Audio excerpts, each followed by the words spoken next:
Don't type on the computer.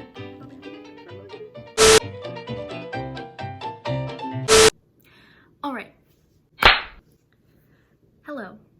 I'm back. Spitbit. And I'm back to do another play review. Yay! Today we are talking about a play called Miss Julie. It's a naturalism play by August Strindberg. You know, whatever. He is Swedish. I tried to learn Swedish once. It didn't go well, but that's all right. His real first name is Johan, and I wish I could change my art name, my stage name to my middle name and be all cool and stuff, but all three of my names scream basic white bitch. So, Hope Clark. I don't think it's really much better than Brianna Clark, but that's all right.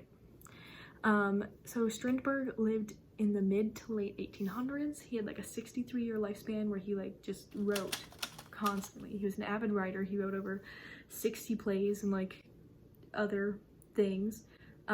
He's considered the father of modern Swedish literature, and he was the writer of the first modern Swedish novel. It was called The Red Room, I think, which just makes me think of Black Widow. So this play, Miss Julie was first performed March 14th, 1889, and it's a story about a mistress, a lady of the house, Miss Julie, who was attracted to one of her father's servants, Jean, who was rather bipolar and full of himself, but also very subservient at the same time. He switches it up real often. Can't really tell what he wants and doesn't want. But Miss Julie is seen as kind of cuckoo because of how big and expressive she is. She speaks her mind, even if it goes up against what's socially acceptable. Yes, queen, girl bossing, you know. And then there's Christine, who is Jean's fiance. Every time I read Jean's, it just looks like it says jeans.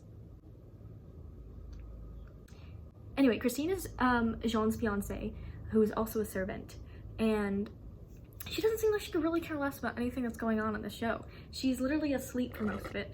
I don't know how the fuck she sleeps through all of this shit, because people literally come into her house, break all her shit, all her pots and pans all over, have a fake mimed orgy in her kitchen. And this bitch is just out. She's out. She's taking those melatonin gummies. The whole story takes place in Jean and Christine's kitchen on Midsummer Night's Eve, and it spans throughout the whole night. It starts at midnight and goes until the morning. But basically, Jean and Miss Julie get together, and the ramifications are too much for them to bear, the social constructs of them being together. So they decide to run away. But then the logistics of running away is fucked, and they can't figure out how to get away. So then they decide to stay, but then they're wait, we can't stay, like we said before. So Jean just convinces Miss Julie that the only way for her to go on is to not. He will continue living his life as a servant, and she can kill herself. It's the only way out, is what he says. In this play, Strindberg was going for naturalism, and Miss Julie is a peak example of naturalism because it focuses on the realistic wants and needs and desires of the human body and mind, such as a woman's sexual desires.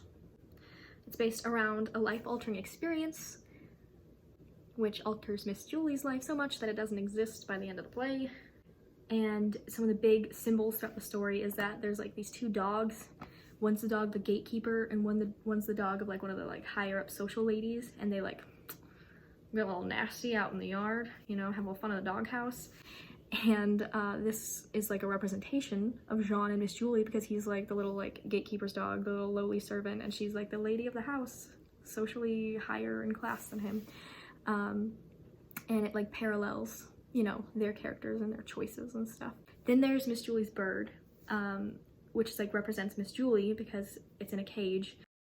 Jean kills the bird because they can't take it with them when they run away.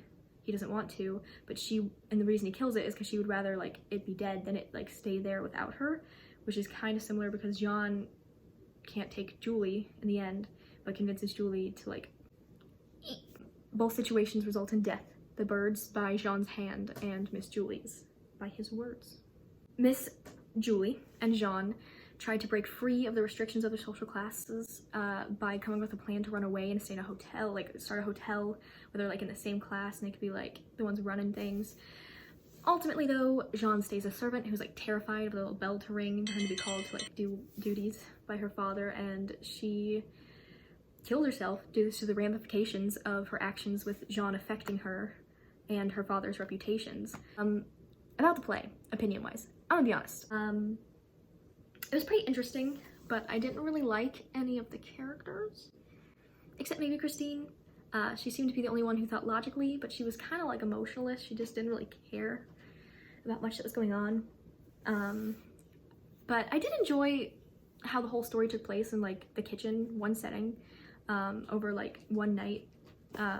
Just like how drastic it was, even though it was such a short span of time. And it is a good representation of how like gender norms were back when this play was written. I think it was okay. I'd 4 dead birds out of 7.